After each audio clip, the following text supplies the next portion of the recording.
There we go. All right. Hello, wrestling fans, and welcome to 60 Minutes or Less with myself, Archie Mitchell, and the one and only Kyle Army. How are you doing tonight, Kyle? I'm good. Do you hear that? It's almost like if you listen closely, you can hear the faint sound of Aaron saying, "My list is better." It's the ghost of Lista coming from past the Aaron Pro shows. Yeah.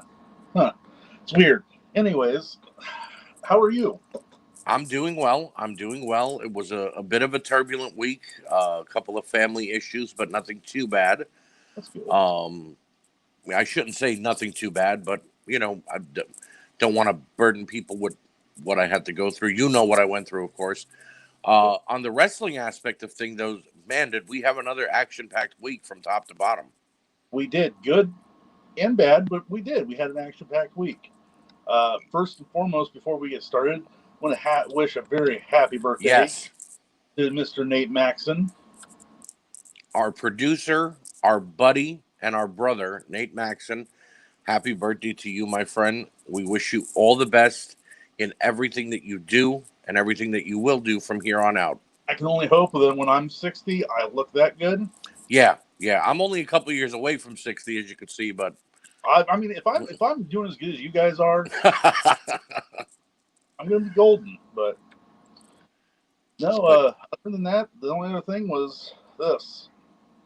Yep, got some new ink done. yes, Kyle That showed me was yesterday that he got some new ink done, and I like it. I think it's amazing. He does, his 5 hours. tattoo artist was fantastic. Mm-hmm. Very, very good. So, And what do you want? Bobby Anders teases me lately. He calls me Gorilla because he is the Bobby the Brain Heenan to my Gorilla Monsoon. you know what? So I can see that. yeah, it works out. So I guess that would kind of sort of make you the Jesse Ventura then. I'll take it. Yeah, you know. Why not? So Yeah, before we get into anything big about the shows or even the hits, this isn't on my quick hit list. I just saw a news report about this, and I was really excited about it, Kyle. mm-hmm.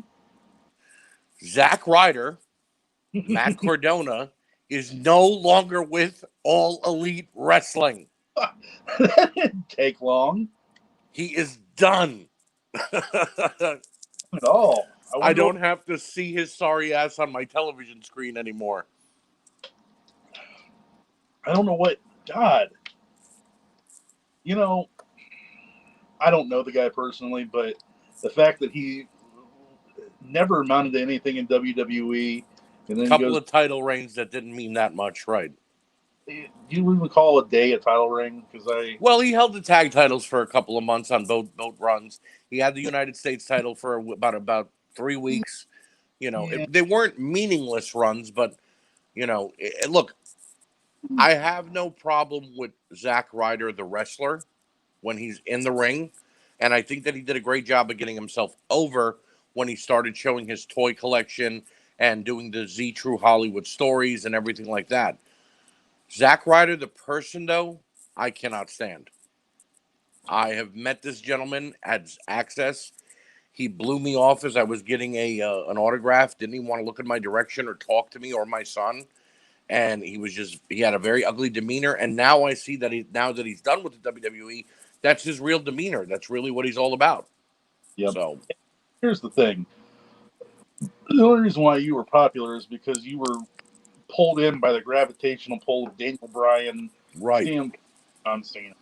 right. Sorry. No, I would have rather them. I would have rather seen Heath Slater go to All Elite Wrestling than Zack Ryder at the time that he was signed just now. Yeah. So now instead of woo woo woo, he's saying boo boo boo Yep, I boo boo. agree. I agree. So Matt Um. Cardona is no longer in play. He might end up in Impact with Brian Myers, but we don't know yet. Right. Gotta Um. wait and see. Something I just saw before we went on the air. I don't know if it's on your quick hits. So I'll kind of wait until you get done with your quick hits No, to go bring right it up. ahead. Go right ahead. Talk. Bring it up. So apparently, according to the reports coming out, and I don't know how true it is, But apparently, according to the new WWE contracts, they want them to be a part of Twitch. They want them to be a part of social Yep. media. And if they don't, they can Right. face uh, uh, Fines, suspension, or possibly being fired, which is making some of them say, but I made my Twitch what it was, and now you want me to make it into a marketing scheme. yep. You know, I heard about it too. Paige is the one talking about it the most because she doesn't want to do it. And she said, let them release her. She's not wrestling anymore anyway. Yeah. So why would you do that? Why would you hurt your wrestlers who are not doing that much anyway because of COVID and shit on your fans too at the same time? I think it's because he's freaking out, man. Because let's face it, we don't know when this thing's gonna be over. And You know, that's true. it could go another 6 months. It could go another 2 years. We don't know. I mean, look, regardless of what your opinions are, and I don't really give a shit, about what people's opinions are on politics. They're your own. But Right. the fact Right. now, our president of the United States has been diagnosed with it. Yep. So it's gotten to him. So, I mean, like I said, I don't know how, we don't know. And so the point is, I think Vince is freaking out because, I think he's starting to realize, like, oh shit. But Much, how much could they really be making off of Twitch or a Cameo that and he I, needs a piece of it? You know what I mean? but I don't know if it's just him. I wonder, could it be the board of directors? He wants to bring it to him, like, here's new avenues to raise up the stock that we can bring money. Maybe. Because Maybe. I think his fear is that they're going to fucking kick him out. They're going to be like, hey, no, you're done. My opinion is that if he wanted it so badly, he should make his own social media site, like a Twitch or a Cameo or both together, and make his wrestlers use that, but still be able to have their own if they want to. I mean, they're using it under their real names. It's not like they're under Alexa Bliss or Paige is under Paige. She's under Saraya Knight. That's her name. He doesn't own it. And now he wants to own their real names too. That's a part of the contract too. So that means if they leave, they can't get out of their contract fast enough. Right. So But now is it also the fact, is he trying to, I know it's not, but I could maybe justify it and understand it if he was saying, like, I'm trying to protect kayfabe, but no, his exact words was if you don't like it, go somewhere else. So he's literally saying that he doesn't mind if they go to another company, but the truth of the matter is that he does mind. yeah, then He's not going to He's not going to release him and let him go to AEW. release him. If you're so confident in your product and Right. everything, because the sad part about it, the only people who are going to stay is guys like Street Profits, is guys like, the younger guys that are getting paid crazy amounts of money and need the income. They Yeah. realize they can't, just look, AEW isn't going to hire every WWE cast off. Impact can't hire everybody. They don't have the money to supply 40, 50 jobs more. So, No. yeah, he knows he's going to keep some that are going to be afraid there isn't any room for them. But it's a mess. And I'm not saying the Street Profits are shit town. I'm saying No. I'm saying that, if you have guys like AJ leave and you have guys like, Cesaro, right? Guys that'll fit in those other companies. You're going to be left with talent that's not ready. Like Dominic Mysterio. Yeah. So, since you brought up one of the quick hits, we'll do the quick hits first. Top of the list, AEW is getting a video game, apparently. And Kenny Omega and Cody Rhodes and Chris Jericho have released some statements that it's going to be slightly like WWE No Mercy for the N64 in that engine, that it was the way it worked, how clean it was, and that they've already filed the copyrights for AEW GM and AEW General Manager mode, which that's something fans have been wanting in WWE games for years again. With the release of their toy line, with this, like, man, they're coming with a 1-2 punch. Oh yeah. They're not wasting any time. They just had their year anniversary. So And they're looking to hit on all cylinders. and you know what? I think it's brilliant that they're going with the No Mercy version of it, I do too. because people are so sick and tired, of those WWE 2K games. WWE And just had to stop the 2K production and make Battleground because nobody wanted another 2K game this year because the other one was so glitchy. right, So, you know, well, that's it the goes problem. without saying AEW can tackle the WWE in the form of video gaming if they really want to. And that might bring their stock up a whole bunch and Excuse me. get them to a lot of fans. As long as they don't go the route of like WWE or Call of Duty or anything where they have to release one every year. Right. I would just Because release downloadable content every year. yeah, Every couple months add to the game, make it new, make it fresh, in my opinion. But that's me. I'm not a video game engineer, so I can't say yes or no, but I don't see the right. harm in it. No, Uh, and like I said, the problem is once games are rushed, when you have shit stuff, man, think about it. Imagine if you were working for a company. Imagine you, Archie, with your customs. If you finally right, get one done, so hey, by the way, I need another one done 24 hours. right, Oh, and by the way, I need it to be better and have more features than what this last one had. exactly. Yeah, you can't rush good. If they've done it. When the first couple 2K games came out, they were good because it was the new and interesting. But if they rush these next couple of games, it's just going to be hell on wheels, and nobody's going to buy them anymore. No, It's gonna hurt the product more with the video games. Next on the list, Georgia I think. Championship Wrestling Hold on, I'm is sorry. getting. Yeah, go ahead. Go ahead. I think I expect. I would be surprised if it's anybody but Chris Jericho on that cover. Yeah, yeah. Sort Because of who like else the in that company? AEW logo. You know. Yep, I would have the AEW logo, and then I would have El Champion. I would have him on the front cover, because you're going to get those people that's like, wait a minute, that's Chris Jericho. Right. Did You he make know, a video game? What is this? And then they're gonna buy it, and then they're gonna see what it is, and then they're gonna be like, "Well, what's AEW? Hold on." yep, Even a non wrestling fan might still play it and get involved in the product, which is yep, good for wrestling as a whole. yep, absolutely. Georgia Championship Wrestling. I'm sure you're familiar with this company. It has ties all the way back to the NWA and Mhm. Turner Broadcasting in the 70s and the 80s, maybe getting a reboot. Really, Yes, a gentleman, I don't have his name written down because it was used sparingly in the report, but a young man who has family ties to the company owns the rights and has said that he is looking to make it a territory again, not a wrestling company per se, but to only work in Georgia and have 4 or 5 of the independent companies from Georgia, as well as some of the bigger companies like Impact and New Japan, give them talent and fight for the Georgia Championship World Heavyweight title and run it like a territory. Guys coming in for a couple of weeks and then heading out. The next crop of talent comes in. I think that's interesting, and I think that could work on a lot of levels. it's going to be interesting to see, because if this works, you could see the resurgence of territory wrestling, Right. and that would be kind of cool. Yes, it can. Yes, it can.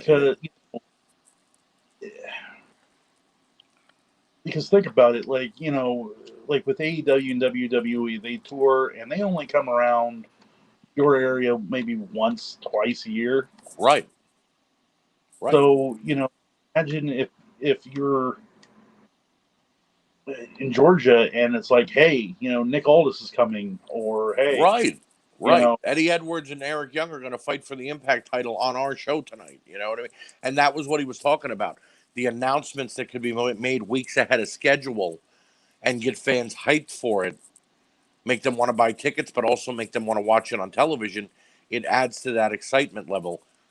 And it could help the business for a lot of independent companies because there are a lot of guys on the indies that can't get signed and are being used as B talent and background guys.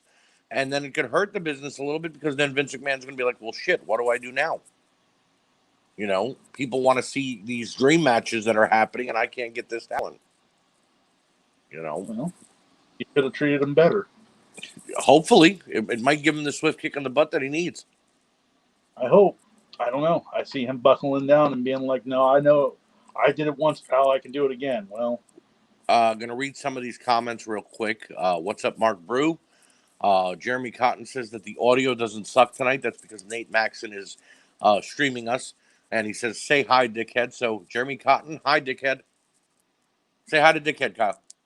I penis, I penis. Rob D'Angelo head. says, is this Poke Her Stars? No, it's not. This is 60 minutes or less. And David Gold says, is this 3 hours or less? Yes, David Gold, it is. Yeah. Final thing on my quick hits, and I'm sure Kyle and I are going to each take a couple minutes here. We talked about this on the We Can't Wrestle podcast this week.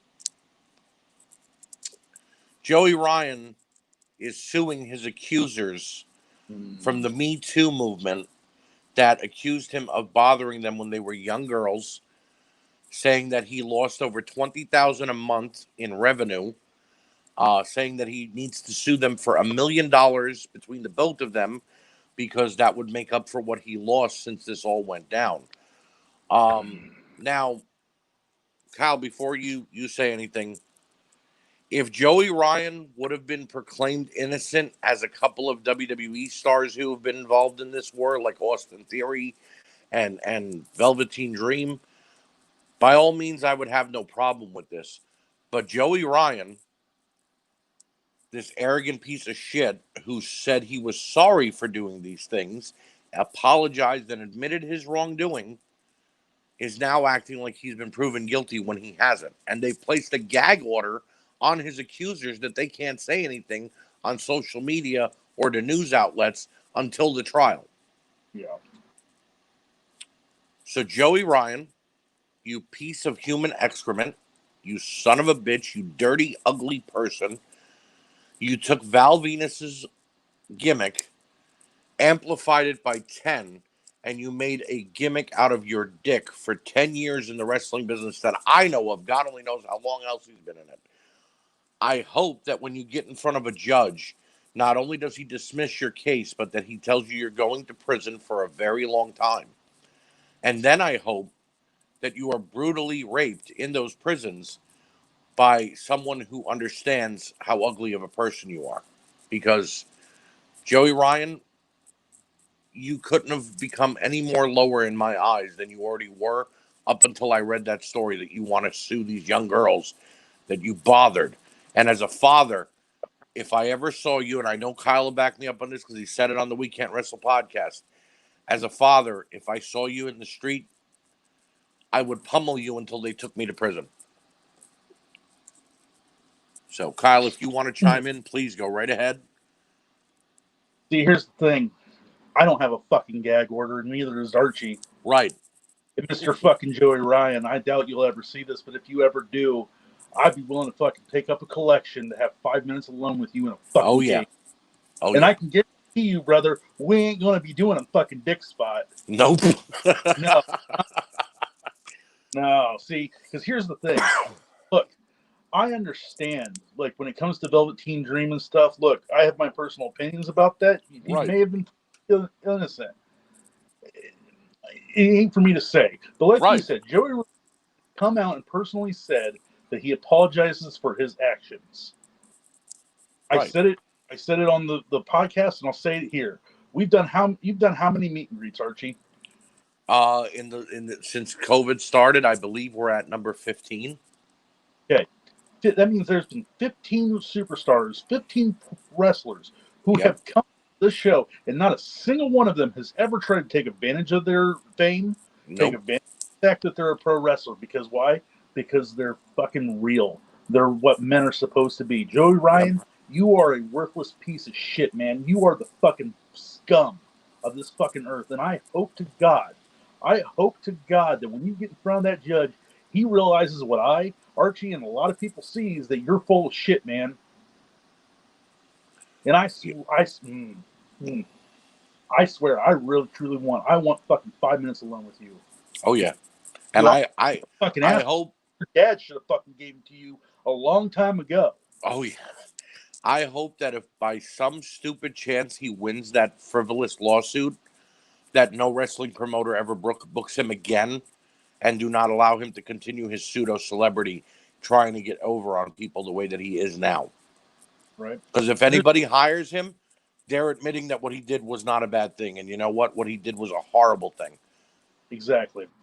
That's You the know, thing. we're not talking about an 18, 19, or 20-year-old little girl, 22-year-old woman.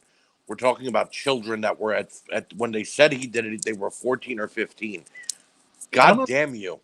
And I'm going to say this. You If know, you are the kind of man that is like Joey Ryan, or if you're the kind of man who sits there and tries to take advantage of women, I don't care their age.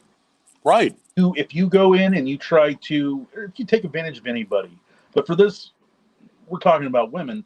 If you're the kind Right. of guy intentionally feeding a girl shots at the bar to get her so fucking drunk that she has no idea what's going on, Shame on you.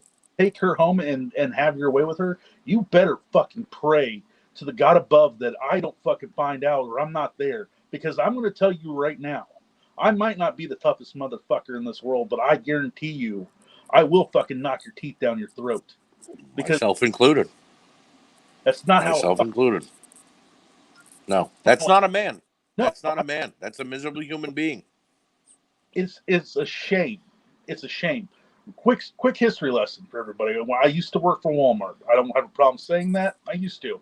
And while I was at Walmart, I was a Santa Claus because they needed somebody to do it. I know it's silly to think of me, Mr. Tattooed, piercing. Hey, But when I was a kid, man, Santa was cool. Like that was like was yeah, okay. And there's people in this world that don't have the advantage of going to like a mall to see Santa right. or anything else. So I wanted to bring a little bit of that, magic to kids and stuff because, man, I love kids.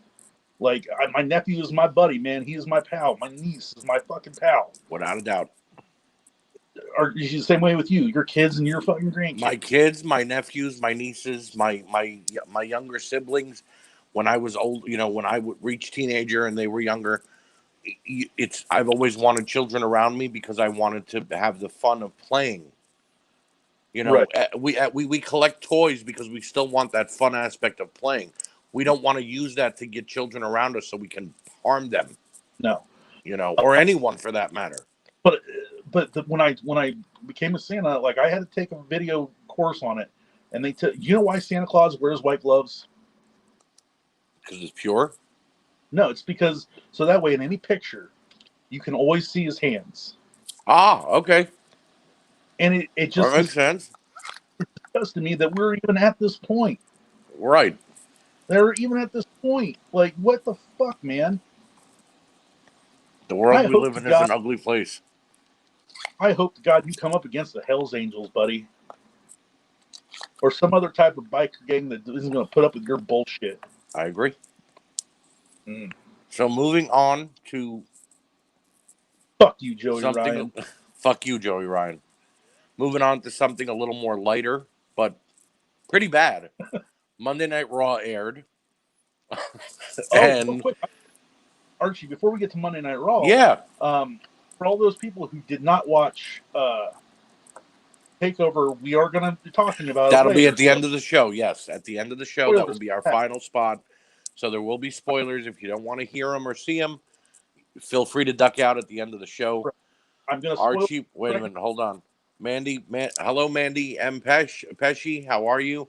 And someone, Facebook user says, Archie Mitchell touched my customs in unacceptable manners. That's what you paid me to do. It's not my fault. You asked me to do it before I sent them. So, Monday Night Raw. But no, I'm sorry, real quick. No. I'm going to spoil something right now. It's not a match or anything else, but we are getting Halloween Havoc.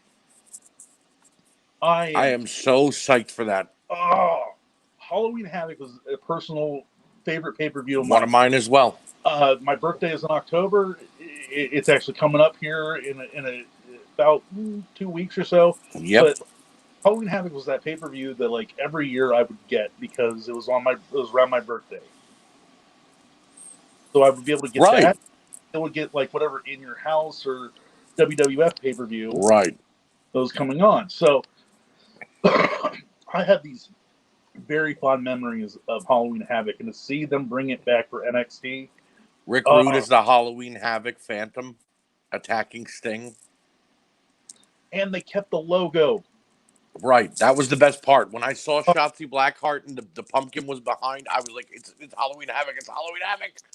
Oh God, It was a perfect mark out moment for any older fan who remembered it. It's been 20 years since the last Halloween Havoc. mm-hmm.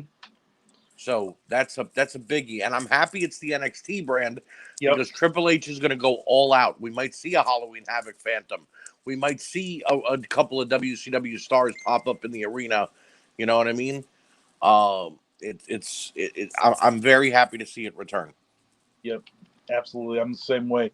I hope to God that they bring that giant pumpkin out. I hope they go all out for it I do too. I agree. I hope that's the entrance. because that was Uh, more of Halloween Havoc, man. That was getting to see, it's going to lead to so many different things because we had NXT Takeover now at the beginning of the month. Now they got 3 weeks to book everything, and we're gonna. I can't wait to see where they go with it. Like what's gonna, may or So, may not have a may or may not have a rematch. We don't know. Like I said, we'll get into that later. well, yeah, we'll definitely get into that later. So Monday Night Raw starts obviously with Drew McIntyre's opening promo.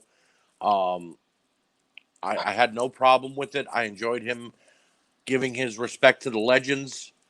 I enjoyed him, talking about Randy Orton and saying that he's finally done with him.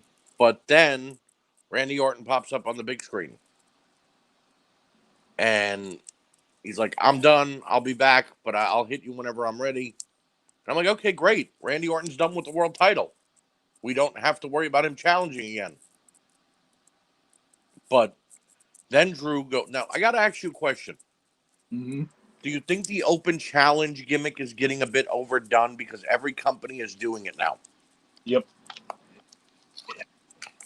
Here, look. Here's the problem. We kind of discussed this on the podcast, and just bring it up here.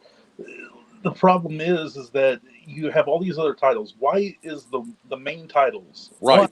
Problem with the draft. I have a problem with bringing that back I because agree. there should be one title. It should not be there every week. This is the chance for you to bring up the United States title, the Intercontinental. Definitely. Have that be the title for Raw, and fine. If you want to do 2 shows and then 2 brands, have the Intercontinental be on Raw, have Right. it be on SmackDown, and those be the titles of those companies. Both those shows. Right. World champion come every once in a while because with the Open Challenge, it's not special. Right. He could wrestle, but it doesn't have to be a title match. He could Right. have a tag match. He could be in a singles match, non-title. That's what I got don't you your even. challengers. You should pay to see that. You should pay to see the champion wrestle. Look, you're He like can be me. there. NWA. Scott Steiner wrestled Ric Flair in a great 20-minute match. Scott Steiner beats Ric Flair in a non-title match. The following week, he gets his title match. Great move. Same with Ricky Morton. Same with Road Warrior Animal. That's how you get a challenger. You let them beat the champion non-title. If the title's always on the line, how do we get a challenger then? By doing a fatal 4-way again or another tournament? Right. You know? Like we haven't done enough of those. Right. There's too many multi-man matches to get a damn title contender. Asuka versus Zelina Vega was good, not as great as their pay-per-view bout. Andrade and Keith Lee had a good match, but it looked like Keith Lee killed Andrade. He never had, they buried him instantly. But I mean, though, with that though, it's like, how do you not do that? Right. It finally got Keith Lee a win. When you look at Andrade versus Keith Lee, I'm sorry. Oh yeah. I mean, there's mismatches, yeah, but this isn't like Rey Mysterio versus Big Show, where Rey, like Andrade's still not at that level yet, where you could believably think that he could take on a guy the size of Keith Lee. Right. So, again, this is problems with the draft. It's like you're so even though it's because of COVID and everything else, like you're so stretched thin on talent that all we're getting And is the same matches over and over again. And I talked about that's what's one of the things I had written down in the bad part of the show, which I'm going to stick with the good for right now. I'm loving the R-Truth 24/7 title shtick and Tozawa being involved and Drew Gulak. yep. It's allowing new guys to get on the show. The backstage legends playing poker was great. I wanted the APA to come in and get involved. That was funny as hell. Yep. Guys, for those fans who not know, or those people who may not know, if you've never seen the APA sitting backstage drinking beer, Some of the best segments ever. go watch. If you want to see nothing else, go watch Mae Young in APA playing cards. And her winning. Yes. Her winning. It's like, sure, I got money. What the hell are you waiting for? Mandy Rose finally debuted on Monday Night Raw. Mhm. And we got to see Apollo Crews and friends, which are Ricochet and Mustafa Ali, take on the Hurt Business, which was actually a really good 6-man tag, Kyle. All 6 men did a great job in that match. There were no problems. There were no botches or any kind of issues in the match itself. See, and that's the thing. Like it was a good show as far as wrestling goes. But I said it last week, and I'll say it again this week. I'm not a fan. I like the fact the legends are there. Don't get me wrong. Right. I like to see Michaels. I like to see Ric Flair. I like to see, but you just made it.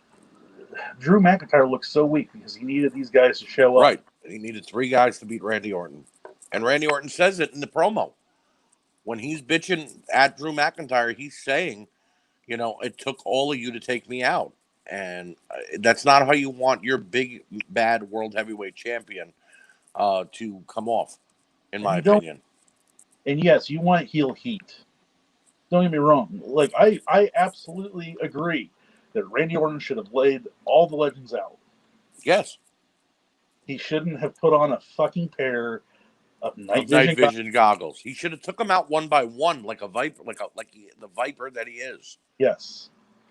Flair gets up. I got to go take a piss. All of a sudden, he comes out. Orton nails him, drags him away. Don't tell me you couldn't have done it throughout the entire 3-hour Right. show. Right. Good God. Another good thing, though, the Open Challenge did allow us to see the return of Bobby Roode. Yep. He looks in great shape. And the match with Drew McIntyre, they gave them 15 uninterrupted minutes, which I had no problem with. It was absolute gold between those two. And it was, but the problem that I have is that that should have been a match on a pay-per-view. I agree. We should have, again, it's like they're not the WWE takes one step forward and 2 steps back, because we saw Sunday night at Clash of Champions a great match between Reigns and Uso. And Jey Uso, yep. And it was like, okay, look, people are excited now to see new talent fight for these titles. And you could have built up, had Bobby Roode show. You could have had fucking Drew McIntyre fight Sami Zayn. Right. Right. And then have Bobby Roode show up and say, hey, I'm the next guy. I need a title shot. I haven't got one yet. On the bad part of things, people are probably going to hate me for this, and I'm sorry. The Mysterio family are getting on my freaking nerves. I'm tired of the bad acting from Aliyah and Dominic. Rey Mysterio is not Rey Mysterio anymore. No. And it's, they ended up doing Dominic versus Murphy again, which led to Aliyah being outed that she wants to date Murphy. And then she caused Dominic the match with a shitty looking slap and storms off. And it's like, give us a rest with this storyline already. Well, and it's fine. If you want to play this out, that's whatever. 4 months? But here's the thing. When they did it with Hunter and Steph, like, at least they could fucking act. Right. When they did it with Eddie and Ray, like, at least Eddie could fucking act. And when Ray said, we've done this before, Seth, we don't need to do this again, I thought back to it as going, well, so wait, he's okay. He's acknowledging storyline with Eddie, but this is way worse. Eddie was amazing when he said that he was Dominic's dad. You know, it was just bad. It was bad all around. The Owens and Black match ending in a DQ hurts both of them, in my Yep. opinion, and that's a bad on the show. There's too many DQs lately. Every week there's one or two DQs, and it makes no sense. Well, again, it's because they're fucking. Again, it's the fact that the roster's split so thin. I'm sure they want to save this for the pay per view. They want to save this for Hell in the Cell. Fine, great. But the problem is, you can't just do these matches. You can't have Right. Owens every week and then disqualify him every week and then get to the pay per view and think anybody wants to see it. Right. People used to make fun of Teddy Long coming out and going, "You're going to be in a tag match player. You're going to be in a 6-man tag. You're going to face the Undertaker." What he was doing was saving the singles match for the pay-per-view. Yes, because you would have, let's say Undertaker and Edge are going to go into a match at the pay-per-view. Right. Separate teams. Right. That they barely touch each other until the ending of the match. Well, not even in the ending of the match, because how many times have you seen it where Edge is in there and Taker gets tagged in and Edge immediately tags out because he right.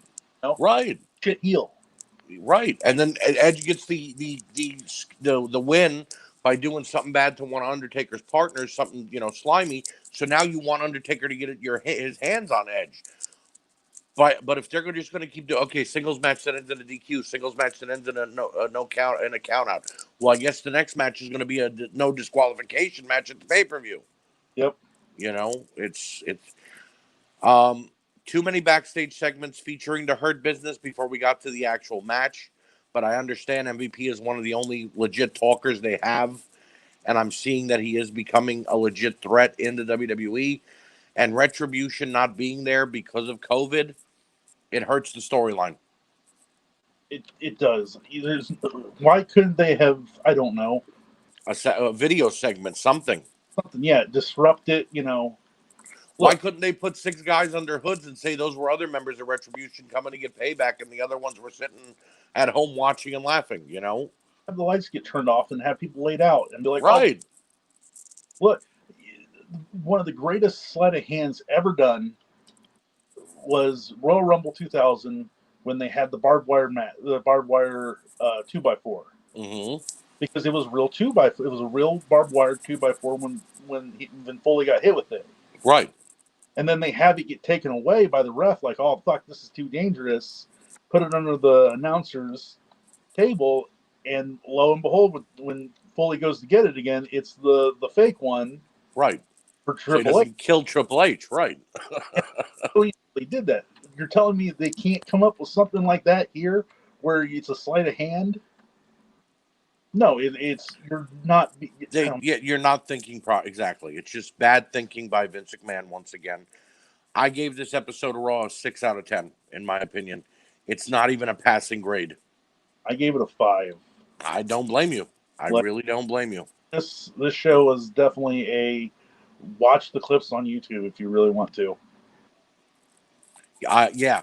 If you have Hulu, trust me, watch it on Hulu because they'll take out all the crap before you get to actually see it. Moving on to AEW, the opening Darby Allin and Ricky Starks match was great. Those 2 guys can go. I like their chemistry. Cody Rhodes' promo towards the ending and the brawl with Brody Lee was good. Yes. But he needs backup, seriously, Kyle. He can't take on 8 members of the Dark Order by himself every week. No, that's where I don't get what they're trying to do with this. Neither do I. Like, are they trying to make him like Sting, where it's like I can take on all? Well, there ain't no rafters for him to drop from, and he don't have a bat in his hand, so that right. Can't happen, But here's the thing: Dustin and QT Marshall were on Dark this week, and Dark gets taped after AEW. Why weren't they there? Where was Scorpio Sky, who was a part of the 8-man tag at the pay-per-view? All right, Matt Cardona got fired. Okay, we don't need to see him anyway. Where was anybody in AEW that was a face to come out and help him in this battle? Where was the Young Bucks? Well, they're turning heel. I understand they're turning heel, but the fact is they're still technically right now, as it stands, they're They're all still the part elite. of the elite, and they're people know like, oh, they're friends with Cody. Same with the Omega. Like Right.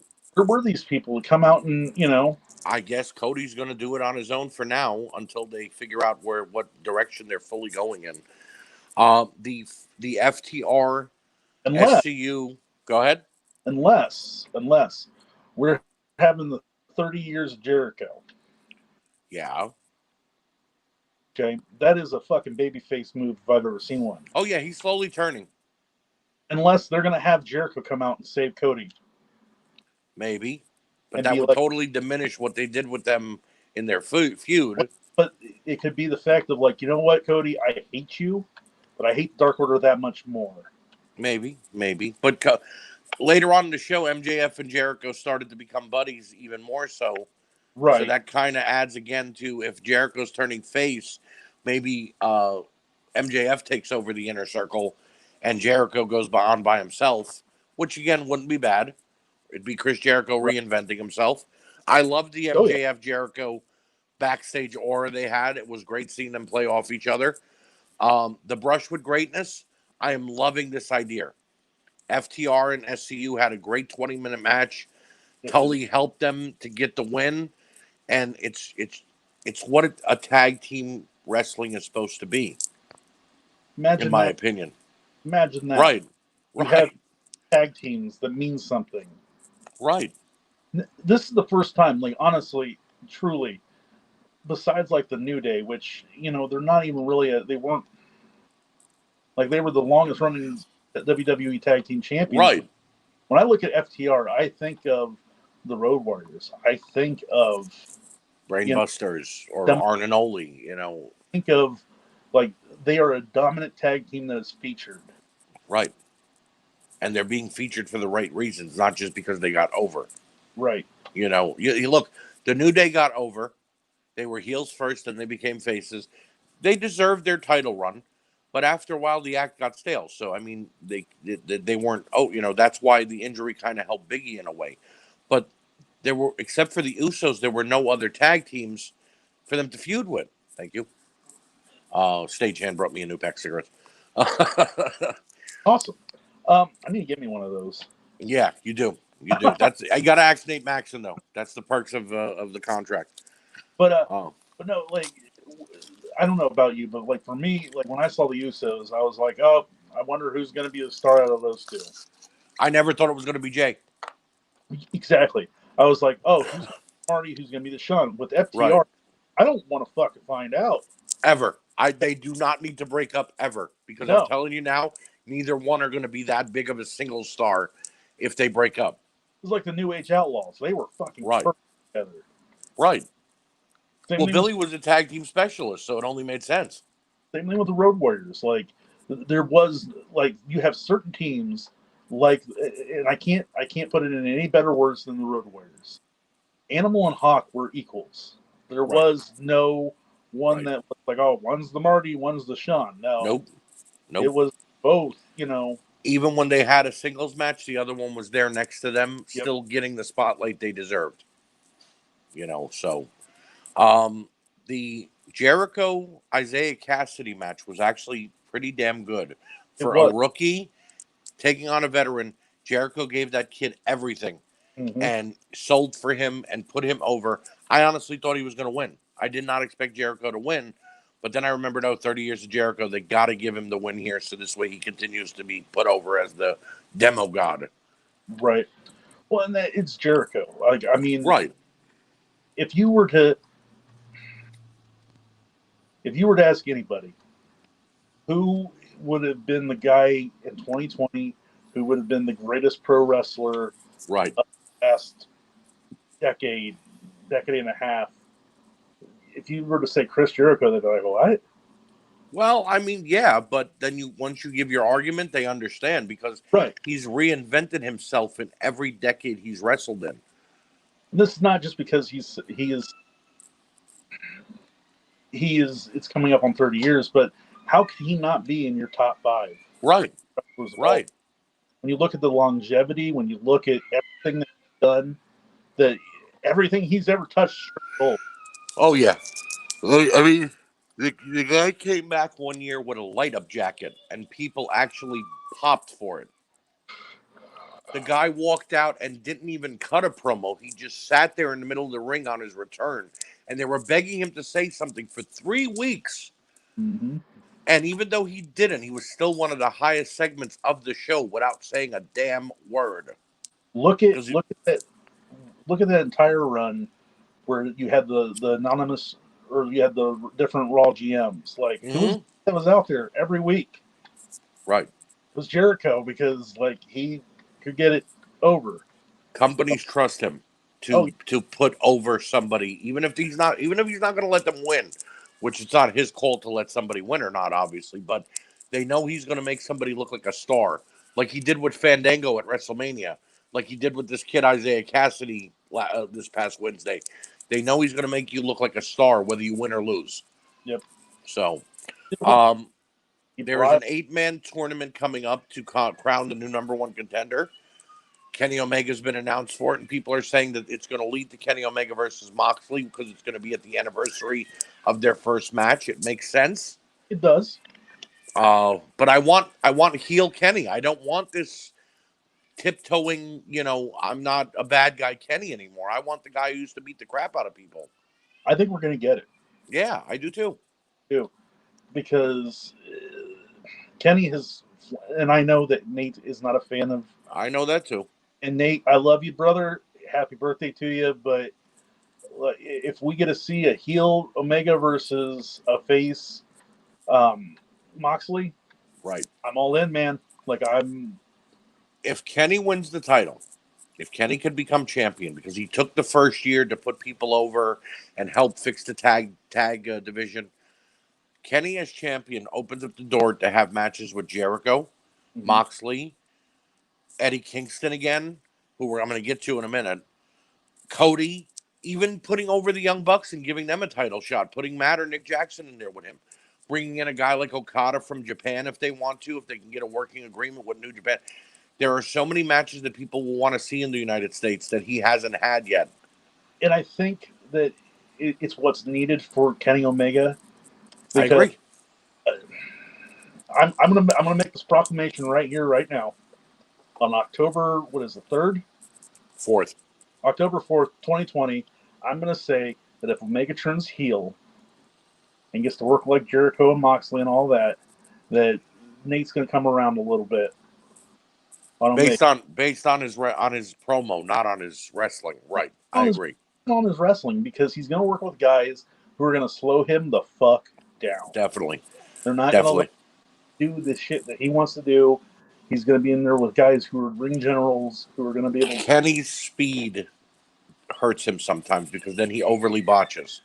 Exactly. And look at matches in New Japan. Like when he was working with people that didn't let him do all the things. He's like Vince Russo, almost. Right. Like, won't let you. He needs a filter. He needs a Tanahashi. He needs an Okada. He needs a Naito. We're going to tell him, hey, kid, we got 45 minutes to do the damn thing. Let's not get it all done in 10. Right. That's all he needs is someone to calm him down. Eddie Kingston is becoming my favorite wrestler and promo in the business this year.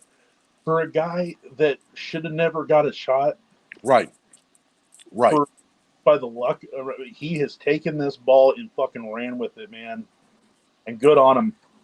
Good on him. It's not a pipe bomb, but it's a real promo. And you feel everything he says, even if he repeats himself 14 times during it. He told the world that he gave John Moxley the best fight he's ever had. And you know what? That's the truth. They had a fight. And then told them, but I don't want to have another fight with him because I'm beaten up. But I got somebody who's going to fight him. And then he goes out and picks the Butcher. I didn't know the Butcher was that damn good in the ring. Mm-hmm. He showed me something in that match with Moxley, and I don't know if it was Moxley bringing it out of him or if he said, this is my time to show off for 15 minutes.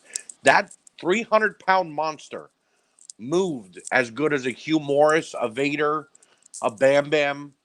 You're getting to see now, guys, because like AEW has now gotten to the point where they're established. Right. Toys, they've got video games, so now we're starting to get to the point where it's not we. It's Right. no, motherfucker. Like, I want my spot. Right. Well, I And was listening to a podcast a couple days ago, and they were interviewing Chris Jericho, and the guy hosting the podcast says the fun part of AEW is that the spotlight is big enough for everybody. They're not just shining the spotlight on the champion and the challenger. You get all aspects of that company. So when Kenny Omega fights Adam Page eventually, it's not just going to be on them. The spotlight will be on FTR and the Young Bucks too, because they're a part of that storyline. And guess what? Jericho might get involved too because he's been there. The Dark Order might pop in because they've been trying to get Kenny and Adam to join them. They allowed the storyline. I'm enjoying the way storylines have progressed in the last couple of weeks. Yep. That everyone is involved. yep, You they know, definitely starting to fire on all the right cylinders. I agree. Now, what I thought was bad, Cody's promo at the beginning upset me a little bit because he said something that really pissed me off. Now, I went off on a tangent a couple weeks ago. I believe you were here for it when I said he's going off to do a TV show. He said, I lost the match, and then Hollywood called, and I went to go do a TV show. Dude, we don't need to know about that in the wrestling ring. That means you're telling us you weren't injured. Brody Lee didn't break your spirit. Nobody bothered you. You weren't hurt. You went off to go do a TV show. But better yet, if you want to bring in the fact that you did a TV show, why don't you go something like this? Why don't you say, look, I lost that match and I went home and I didn't know if I still had it anymore. Right. And yes, I went and looked at other avenues because I wasn't sure if I wanted to come back. And while I was doing that TV show, it made me want it that much more. Right. I saw Brody Lee hurting my wife, my brother, my friends. Give me that aspect. But then, okay, he turns away, he says no, but then he comes back, he's more fired up. That's when I started to like the promo. Yep. But him mentioning Hollywood and that he went off to go, that was why he left in the first place. You basically just told us you knew you were going to lose the title. It's fake, and you don't give a shit about anything else. Right. But all it would have taken has just been like, I didn't know if I had it anymore, man. Right. I thought maybe it was time to look at different avenues. Right. I didn't dye my hair anymore because I wasn't going to be Cody Rhodes, a wrestler anymore. I was going to go off and do TV or movies or whatever. Give us something. Triple H got his arm broken by Brock Lesnar. He said, I'm done. Right. Until Brock attacked fucking Vince and he's like, I had to sit there and watch my kids mourn over their grandfather sitting here. Right. That I was like, I found my fucking spirit to come back. Right. Exactly. It made sense. The brawl after the Jericho and Cassidy match seemed a little unnecessary and weird, a little clunky. Like it just was ill-timed, and they should have let that kid have his spotlight just a little bit, in my opinion. Yep. And Jericho, was going to be talking about the 30 years of Jericho. It just seemed unnecessary. And my only other fault, the Dr. Britt Baker match where she returned after a couple of weeks, that shouldn't have been on Dynamite. No. That match was sloppy and bad, and she just didn't look right in the ring against who she was fighting. No. That should have been on Dark. It should not have been on Dynamite, in my opinion. Unfortunately, again, it speaks to if AEW has one flaw right now, it's the women's division. Yes.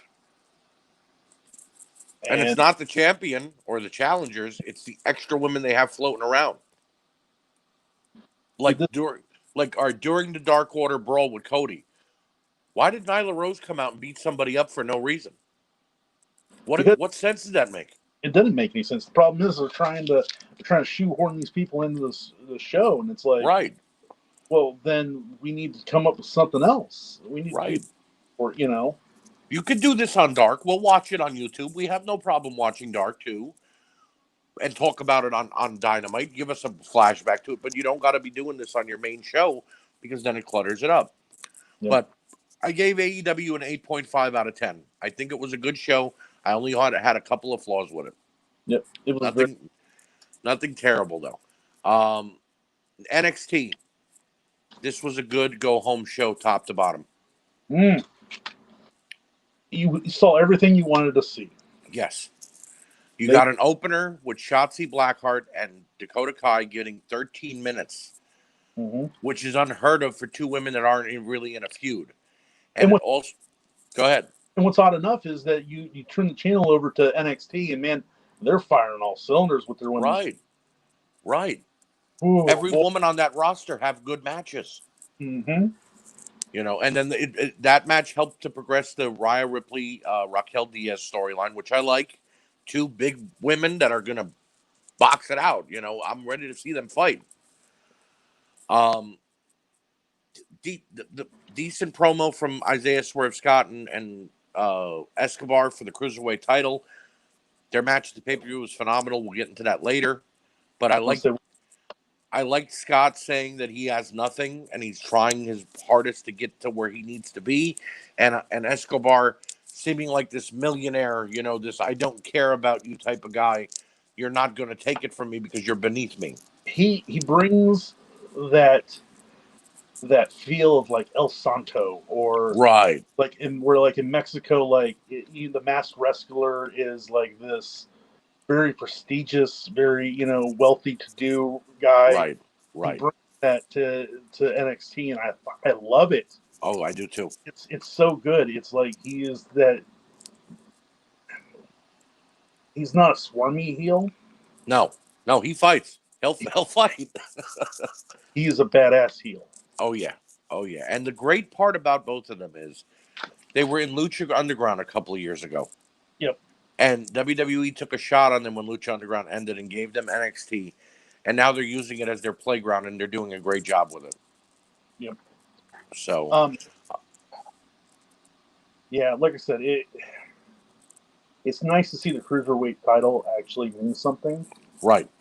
Because this is the first time it's actually felt like it's meant something since the cruiserweight open or whatever. Yep.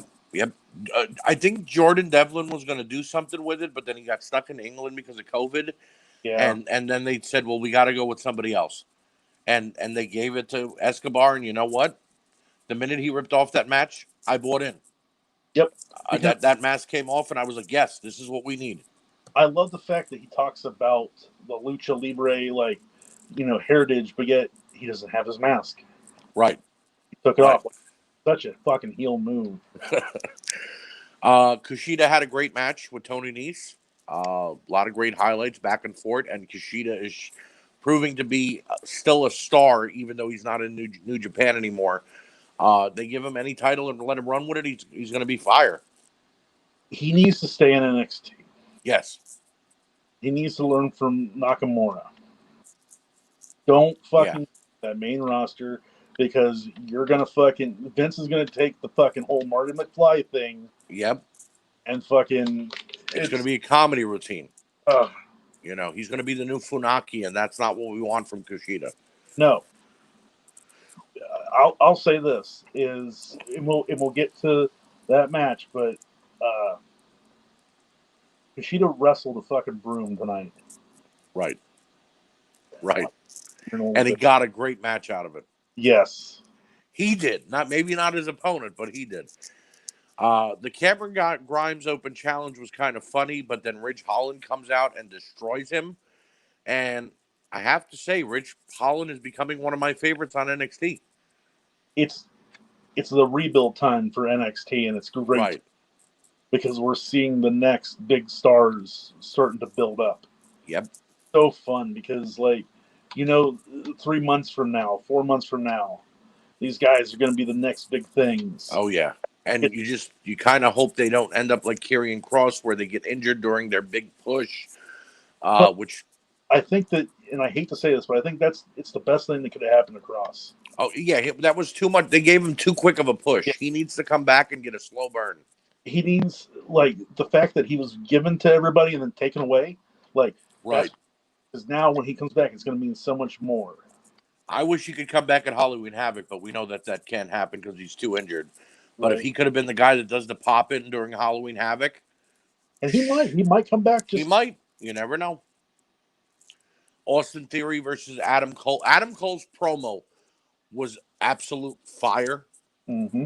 The passion he showed for Kyle O'Reilly becoming NXT champion. Look, we thought last week, and I still kind of thought it going into the pay-per-view, that Cole was going to attack O'Reilly after if he wins the title. But just seeing him push for Kyle O'Reilly, Riley didn't have to cut a promo then because Adam Cole said it all. Yep. And then he gets this match with Austin Theory that's 20 minutes. That's unbelievable. Well, and what's great about with Kyle O'Reilly is like you have not only Adam Cole, but now you have Shawn Michaels. Right. Sitting there saying like everyone's going to find out what I know, that he is the best pure athlete, without a doubt. And it's like you don't even need to say anything. Nope. And you sit there and be a silent assassin because everybody else is doing your talking for you. Yep. But see, that was the great thing. After the Cole Theory match, O'Reilly and Balor sat face to face with Shawn Michaels, and Kyle O'Reilly came off so personable, like an open book, that made him seem normal. He didn't seem like this guy who thinks, oh, my shit don't stink. I'm the top guy here. No, I know where I was. I was making $5 6 years ago at a gym. You know, I was wrestling in Ring of Honor and not sure if I had a contract coming up. You know, it showed that I didn't make it to the WWE and now I'm the best of the best. No, I still got to work for it. And then Balor shooting him down shows us that Balor has that ego back again. Prince Balor is back for all intents and purposes to be the best heel or face that he can be right now. Well, and he pretty much said it. Like he's like, "Oh, NXT built me, and now it needs me to make it good again." Right. Like I love the fact that he's like, "No, NXT sucks without me here." Right, and you know what? He's not wrong. But even if he loses to Kyle O'Reilly at NXT Takeover, it's in good hands because they're not going to just give it a one and done. They're going to let those guys fight again. Oh yeah. So we're getting more than one match. You know. The Damian Priest, Io Shirai versus Johnny Gargano and Candice LeRae main event was great. It was a great highlight to what the women's match in the North American title match was going to be tonight at the pay-per-view. I don't love the Garganos because they're a little annoying, but maybe that's their job. But I am loving Damian Priest and Io Shirai. And it was perfect because you have the their title matches at Takeover in a tag match to fighting each other. Right. Like that's fucking brilliant. Right. You know, it gives us a highlight before the pay-per-view, which is what it's supposed to be. We didn't get Gargano getting a title shot last week and ending in DQ or something stupid. We got a build-up and then a tag match, which was done perfectly. My only complaints about the show, it was a little promo heavy with a lot of the backstage vignettes that they were doing in promos. It just seemed like there was too much time in between the matches. And I guess I'm spoiled. You know, they give me a 15-minute match, but then there's 20 minutes worth of promos. Now what? You know? Right. I think a lot of it has to do, again, with the fact that they're in rebuild stage. Right. So, you know, it's introducing a new audience. Well, even introducing a new audience, but even introducing your old audience to this new talent. Like, this is why you care. This is why, you know, like, yes, we know. I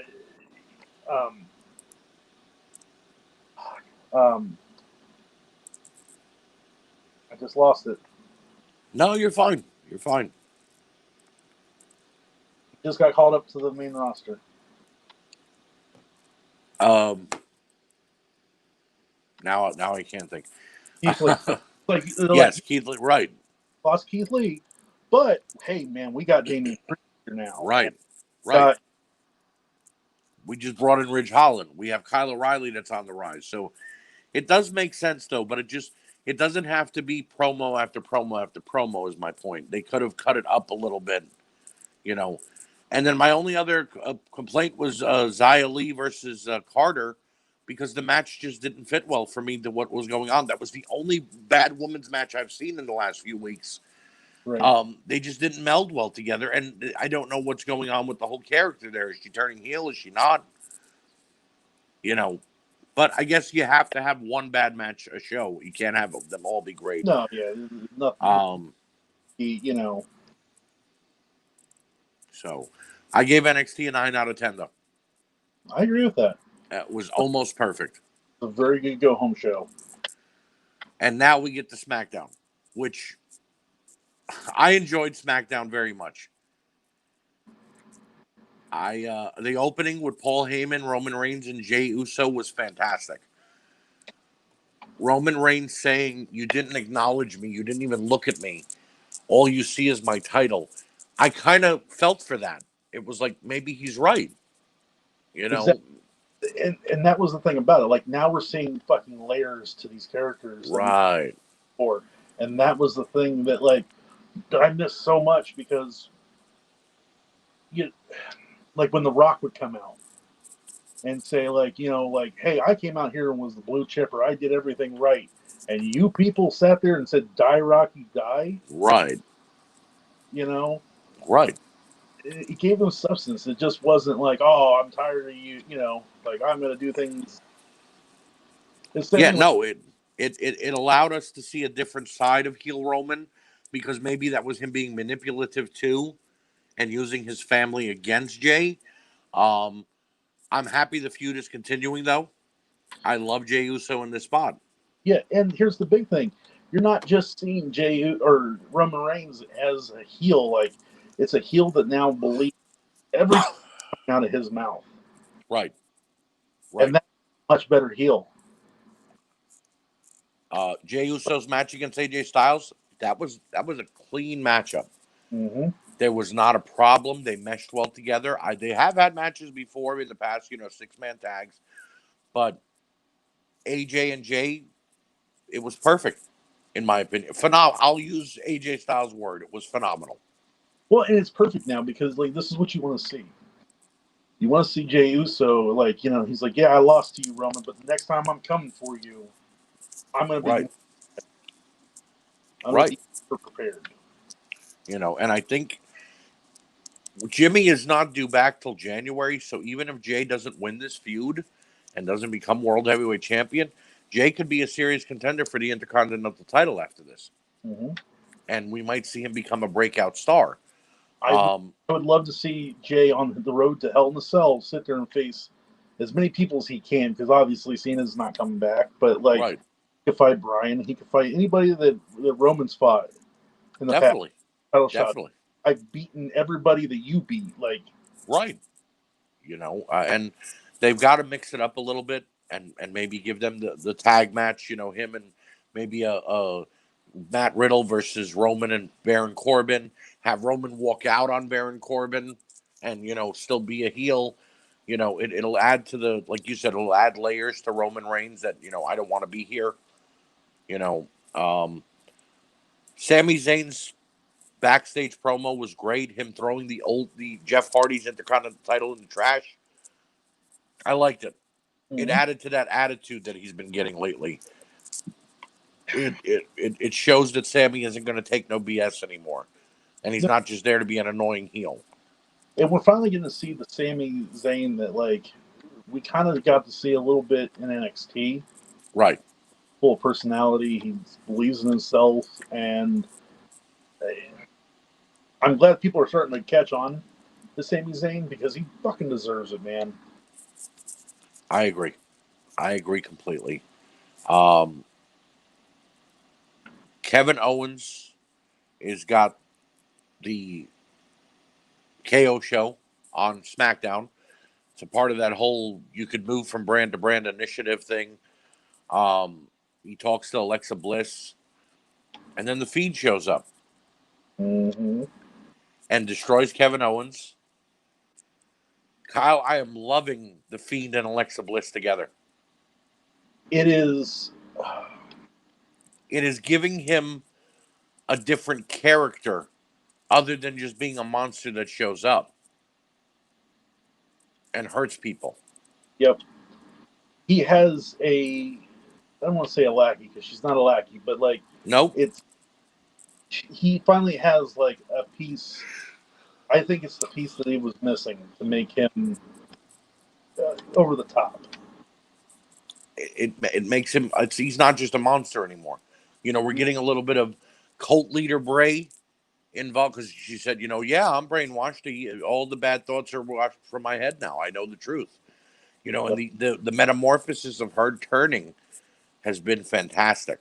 And I love it. I love seeing because you can't ask for a better person to pull this off. I agree. She is Her so. Oh, her acting is perfect. Her acting is perfect, and that could still lead to Braun Strowman getting involved with the Fiend again because we all know what was going on with Alexa and Braun. right. So it allows a little more of the storyline to open up. The 6-man tag between Corbin and Cesaro and Nakamura and Riddle and Lucha House Party was a great match. I have no problem with it. Everybody had some highlights in it. I'll get to what I didn't like about the match during the bad part, but it was decent, and I like that Riddle got a win again. He's not Right. being force fed and losing every week. My problem with that is when it's announced and you find out, you're like, Right, fucking again, like really, right, like you can call it a tag match all you want, but you still have the same 6 fucking people. exactly. Lucha House Party should not be anywhere near the tag titles right now. Cesaro and Nakamura have beaten them 3 times with the titles on the line. I'm tired of seeing them together, and I'm tired of seeing Corbin and Riddle now. I'd like Riddle to start challenging for a title if he can, but I guess we have to wait and see. Carmella got revealed as the mystery woman. I liked it. Did you? Yeah, I'll be honest. She wasn't used for 6 months, and I like Carmella. I'm a fan. If this can help her in any way, I'm okay with it. I just my problem with it is we've seen it before. We've seen this whole act and this whole shtick before, where she's like, "Oh, I'm fucking serious now, guys." Right. Now, now you're with R-Truth again, and Well, yeah, we know that. That's how they turn her face. Is whenever they want to make her become face, she goes with R-Truth, of course. I wouldn't mind them getting Corey involved yeah, and having Corey get a little, be with her when he's not doing commentary, and saying you people turned her into a monster. You people made her think that she was without and was no good, and I had to deal with it. And now that she's back to being, Mela is money, we're ready to tell you people to go, go f yourself. I wouldn't mind it, but I don't think they'll force Corey Graves into the storyline too much. Sasha Banks's promo against Bayley was good. She's healed, and apparently next week they're going to meet for the title. I would rather wait until Hell in a Cell. yeah. I don't get that. Why blow this whole thing? They they, But they rush it. It's Vince wanting to have it on TV immediately. they should have done what they did with Brett and Vince, like where, like the entire lead up is like you don't know if Sasha's truly healed. Right, And on the go home, fucking take that neck collar off and be like, guess what? right, right. You know, Exactly. But hey, we're going to Hell in a Cell. Like it should have been Bayley, like, ha ha, Sasha, like I got the best of you. I got you in Hell in a Cell, and you're hurt. right, and I've been in Hell in a Cell before, and you haven't. Yes, and then it should have been like, hey, I'm healed, so now you got me inside of Hell in a Cell, and Bayley be like, oh fuck, what did I get myself into? Right, right. Jeff Hardy and Sami Zayn, incredible match. I enjoyed the way that both of them worked together, and I think that Sami going over and it not ending in a stupid DQ or a count out or Sami running away, he needs to start beating people now. Yep. And I love Jeff Hardy, but Jeff Hardy doesn't lose anything losing to Sami Zayn because No, not at all. I love Jeff Hardy, but Jeff Hardy's on the tail end of his career. Now is the time for Jeff Hardy to give back and put people over. And this feud should have been the two of them the whole time because, look, as much as I like AJ Styles as a wrestler, he didn't have a title. He lost his title to Jeff Hardy. It should have been the two guys who laid claim to the Intercontinental Belt fighting for it. Well, But, that part is that they just don't have anything for him. right, And right. do not have anything for AJ's fucking Styles. I hope they move him to Raw and maybe he can get involved in a feud with somebody there, I agree. you know. The bad parts of the show, Otis squashing John Morrison. I mean, I like Otis and I enjoy him as Mr. Money in the Bank. I forget he has it sometimes. But is this the only reason that you hire John Morrison back to once again get squashed in comedy routines? Otis shouldn't be squashing anybody. Right. Sounds weird because he's a big big guy or whatever. But Yeah, but he's a teddy bear. he's a teddy bear, yes. And Vader, as you said, he's a teddy bear. He's the guy that should be getting sympathy. Right. Right. But he's going off and beating the hell out of both of them. And but it's constantly Morrison taking the beating now.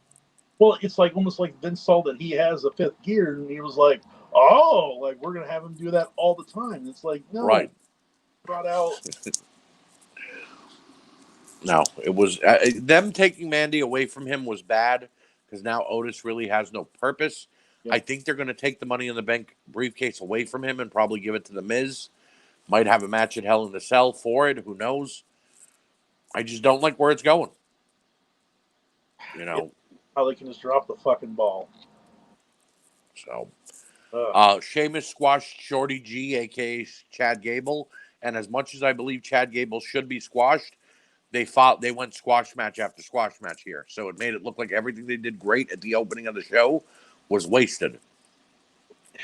And that's that they could have done a better job of spacing stuff out. Right. Having stuff here and having stuff there instead of, like you said, washing shit out. Like we just watched Saturday night's main event. Right. And that was a greatly, done show. It was perfect how they spaced everything out. Right. And it's like when you put it up against something like that, man, the bad seems worse. I agree. And the only other bad part I have is the continued storyline of Lucha House Party and their breakup, which is probably going to end up with Kalisto and Grand Metalik beating the hell out of Dorado and, throwing him back to 205 Live. Or it'll end in a mass versus mass match, which, again, I don't care about these guys enough to see them on TV every week. No. But, I mean, I guess everybody's got to have a shot, so no big deal. I gave SmackDown an 8.5 again, 8.5 out of 10, because it was not a bad show. I gave it a 7. Okay, that's understandable. I gave it a 7. Like I said, it was like especially going out of what we saw last. Right. Well, but last week was the go home show, so there was a difference. And yeah, and I get that, and I do. But the problem is that you go from a show that is that well put together, like you can't, like, and it's not just the go home. Like SmackDown had some pretty damn good shows the last couple of weeks, right? And then it's like there's no reason why this couldn't have been, up to that caliber. I agree. I agree. They could have. A couple of miscues though kind of screwed them. So they'll rebound though. I think with the drafts coming up next Friday, they're going to rebound. They need time to see who's going to be on their roster. Also, just a programming update. We're going to take next week off, and then when we come back, because Friday, not this Monday, but this coming Friday will begin the beginning of the draft, and then Monday Night Raw will have it's part of the draft on it. So we're gonna take a week off, Kyle and I, and then we'll come back to talk about the draft and what happened on it and what happened on other shows as well. So Kyle, that leads us to the pay-per-view. Mm-hmm. I saw no fault in any match in that show. You say you had one match. Mm-hmm. And you go ahead, tell the fans at home what it is you had, which match you had a problem with.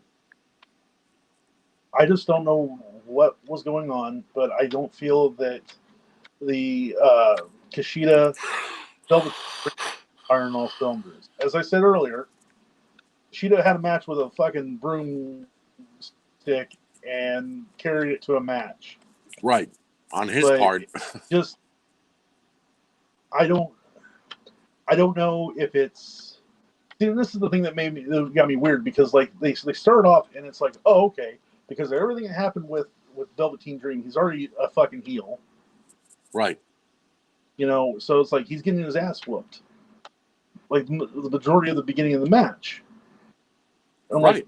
Like, okay, but then and they keep playing the shoulder. The shoulders hurt. The shoulders hurt. The shoulders hurt. Right. times did Kushida put him in a fucking, you He should know, have tapped instantly. exactly like, but they kept going and they kept, you know, and like I said, he's just sloppy tonight, and it just Velveteen Dream left because he was of course accused of bothering an underage girl and a boy apparently, both. That's fine. That's neither here nor there because he was acquitted, and his accuser said that they were just saying it because they tried to get his autograph or something. I don't remember the exact extent of it, but he was acquitted of it. But it seems like since he was putting on that back burner because they didn't want him on TV during it, he came back and he just doesn't care anymore. uh-huh. Which I guess I can understand that if either one of us were somewhat released from our jobs for the time being until we found out if we were guilty or not, we wouldn't be coming back all puppy dogs and rainbows, So, but Kushida still had a good match. That's the point out of it. Just Damian Priest and Johnny Gargano opened the show with a banger. mm-hmm. I very can. very It, good, man. Oh, Johnny Gargano can put anybody over, but Damian Priest knows how to fight, knows how to technical wrestle, and knows how to fly. And for a guy almost 7 foot, that's pretty damn good. mm-hmm. And I'll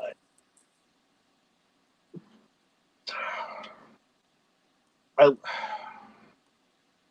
I like the story that they're telling right. with Damian Priest. Like, to me, like you said, he's the next big, like, we're gonna see him, and when hopefully when Cross comes back, those two shall meet, and when Oh they do, yeah, be um damn the killer versus the archer of infamy, it's gonna be the irresistible force meeting the immovable object. which is perfect because both of them know how to move. They don't just sit there and take no bumps. You know what I mean? John Uh, Gargano, I like Johnny Gargano. I don't think he needs a title to get over. he doesn't get So over, but it's almost like, I don't want to say his run.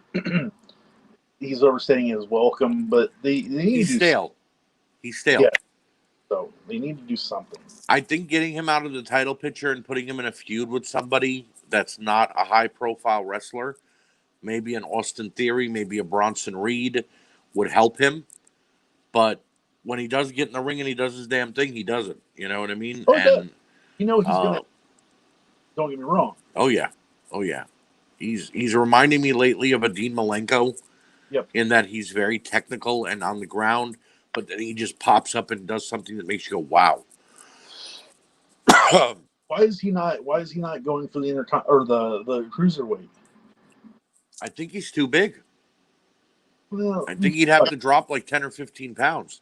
and that's what I would do. You know what I'm saying? Like, I would, Believe me, I would too, but because it's just like I said, he's floundering right now with Eric, because you have so much talent, right? he's being wasted slightly, but I think they're going to find a way for him and do what they got to do in a big way, and we're all going to be like, wow. He needs a real shot and a real run with the world heavyweight title because he didn't. I think he has a grand total of like 6 weeks as champion, but Right. that's not his fault. He got injured a couple times. Speaking of the cruiserweight title, Escobar versus Scott was everything it had to be and more. And I love the fact that the very beginning of the match, you have Escobar take that fucking side post of the ring off, Yep.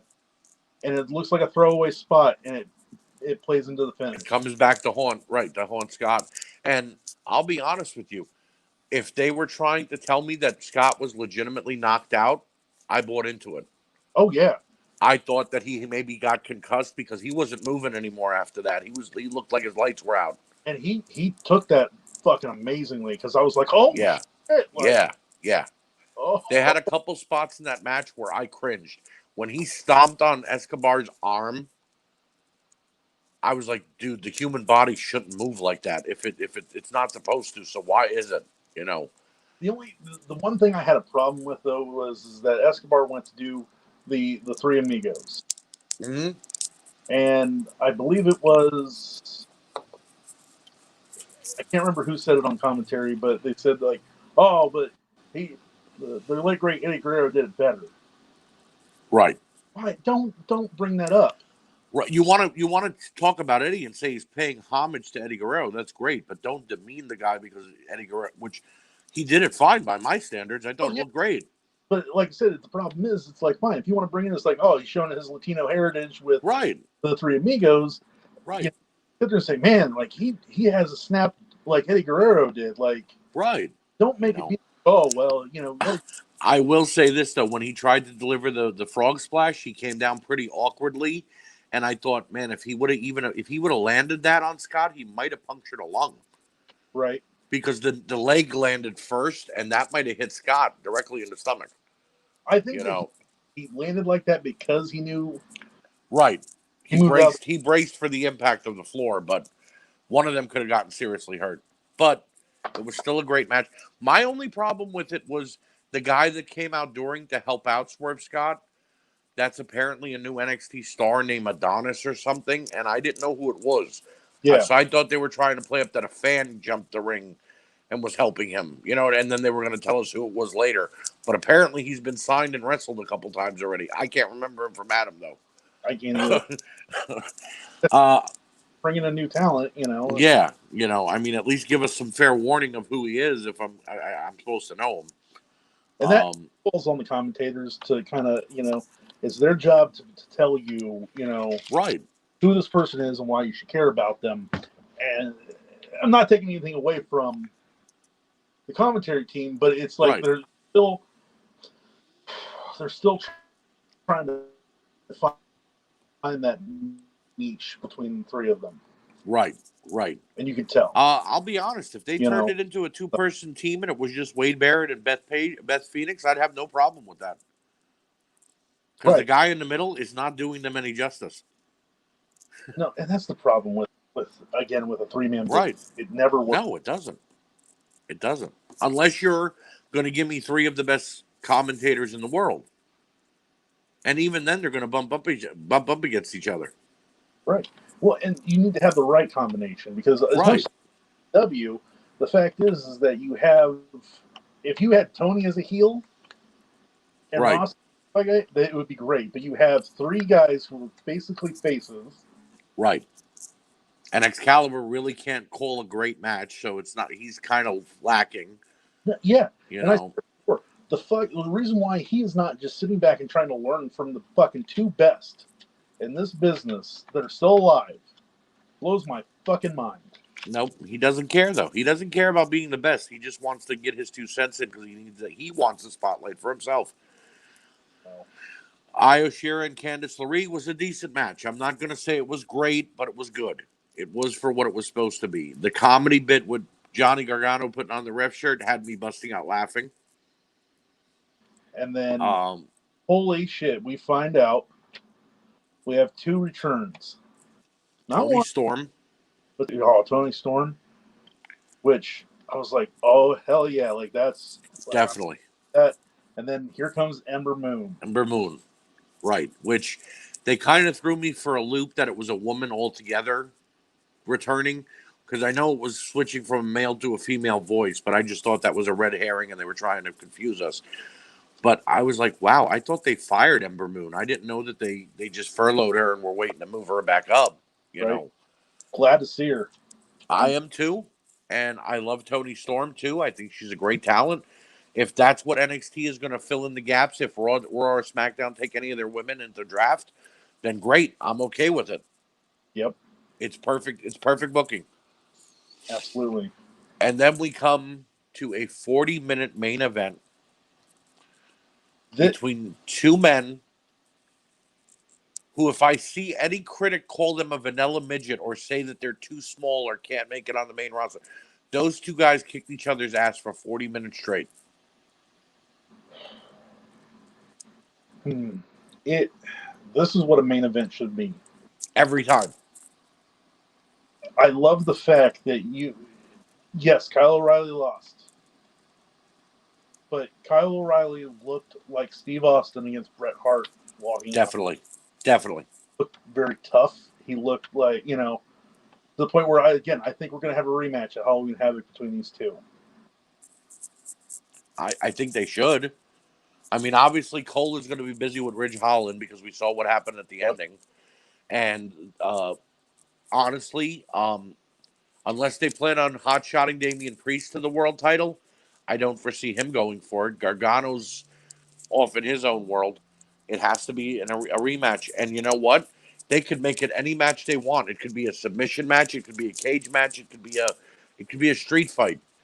If Because it's me going into Halloween Havoc, I would make it a steel cage. hi, David Gold. I'd make it a steel cage too, but maybe I'd like it a steel cage with a top on it. Yes. Not Hell in a Cell and not War Games, but a regular cage and then put a top on it. Maybe have a few weapons on top or something because it's Halloween Havoc. Yep. But when Balor put on that sharpshooter, I popped. Yes. When O'Reilly put on that double leg bar and turned it, it was like, wow. Wade Barrett said something that was perfectly said at the time it was said. What great transitions we're seeing from these guys because they realize they've got to outdo each other every move.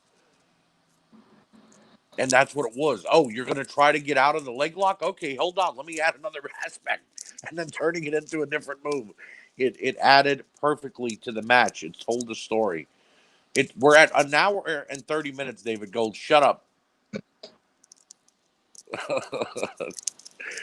But yeah, no, they tore the house down. And the ending with them shaking hands, perfect.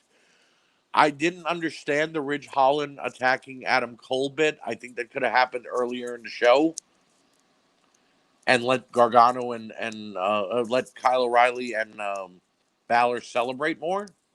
Right. But it is what it is. I ain't gonna hate it. Well, and you could also maybe see, we talked about, is Adam Cole going to turn on Kyle O'Reilly? Is it going to Right. be O'Reilly turning on Adam Cole? Right. Saying, hey, like I'm better than you. Like it's because of me that you've gotten to be the champion for so damn long. Like, Right. 2 times. You yeah, held the belt twice. because me and Bobby Fish, uh, it's us that Right. I could foresee Roderick Strong not being a part of the Undisputed Era after this and maybe going to a Raw or a SmackDown, but they're going to waste him. But I'm saying I don't see the entire Undisputed Era in NXT after the trade, the whole, you know, draft that's going to happen. But I hope not because they all deserve to be in NXT because they get the spotlight they deserve. Yep, absolutely. Like I said, I see that I have a feeling that we're going to be going to at some point O'Reilly versus Cole. And they've had it before, and it was magical. Yep, They fought in Ring of Honor for the title, and let me tell you, everything those two men did against each other was perfect in every way. So I have no problem if that's what we're leading to. I think that your 2021 is going to be the grudge match of the year is going to be O'Reilly versus Cole. Without a doubt, which I wouldn't mind seeing Triple H and HBK getting involved a little bit and saying, we're friends too, and we've had this happen. You know what I mean? Maybe picking sides. Yep, You know, being like, no, Adam Cole's my guy, and right, right. They may call him the next Shawn Michaels, but Adam Cole's a Triple H guy. yep. You know, And you have Riley O'Reilly, who's smaller, who matches the physique of you know Sean, and right. there's a lot of cool shit they can do. Like I said, they know what they're doing. The sky is the limit when it comes to NXT right now. I don't think we're And see a lot of guys get taken from NXT because of the simple no, fact right now NXT is the only one that's competing against AEW. right. And they did get Retribution, which was all NXT guys. So they kind of took 5 or 6 core members from the roster. Yep, I think you're going to You see know, switch up between. You might have one or two from NXT, but right, I right. think see a switch up between Raw and SmackDown. I agree. I agree. And Kyle and I will be back not this week, but next week after the Raw and SmackDown both have their drafts. We will discuss it and say who we liked, who we didn't like being moved over, and everything else going on. Kyle, I want to thank you once again for joining me. Always. And thank you for helping me prove David Gold wrong. It was not 3 hours or less. It was 90 minutes or less. Yeah, look at that. I think we're going to change the name. Maybe we'll leave it at 90 minutes or less so that way it'll shut David Gold up. Good. How the fuck you feel like going? Exactly. Well, he can say we're on the asylum right now, so that he could cut us off if he wants, but he wouldn't do that. He just likes to buzz balls. It loves So, ladies and gentlemen, thank you for joining us. If you guys want to know our feelings on anything, feel free to hit us up in a comment or in a PM. Let us know what you'd like to hear us talk about. Join us. Go ahead. Head over to the We Can't Wrestle podcast Facebook group. Yes. Max, and a very happy birthday. Yes. He doesn't got that many of them left, so that's special for him. If you're not a member of the We Can't Wrestle podcast group, if you're not a member of the Asylum, the Nerd Closet, or World Championship Customs, join those groups. We are a family here, and we make this community as best as we can. And if you join the Asylum, you can take part in our next virtual Asylum meet and greet, which is Aiden English, coming up next Saturday at 6 p.m. Aiden English is a former NXT Tag Team Champion. He is a member of the Vaudeville. He was a member of the Vaudevillains.